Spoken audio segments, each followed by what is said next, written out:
Anim na bahay sa Mataas na Kahoy, Batangas nasunog. Naiwang nakabukas na kalan ang tinitingnang sanhi ng sunog. Ang detalye sa report ni Paul Hernandez ng GMA Regional TV Balitang Southern Tagalog. Yung papatak na. Bumagsak na. Arere na ako po. Dilamo ng malaking apoy ang nasa 6 na bahay sa Barangay 4, Mataas na Kahoy, Batangas. Sa paunang investigasyon ng BFP Mataas na Kahoy, naiwang bukas na kalan ang tinitingnang pinagmula ng apoy.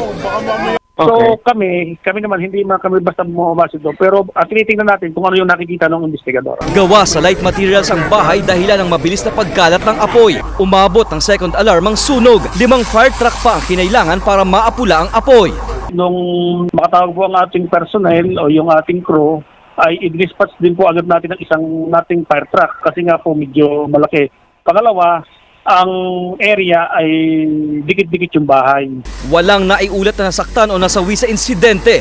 Yun nga lang, naabo ang ilang ari-arian ng apektadong residente. Tinatayang 3 milyong piso ang danyo sa sunog. Nasa evacuation center ngayon ang 7 pamilyang nasunugan o katumbas ng mahigit 30 individual. Hindi pa tiyak ang bahay na pinagmula ng sunog. Patuloy pang investigasyon ng mga otoridad.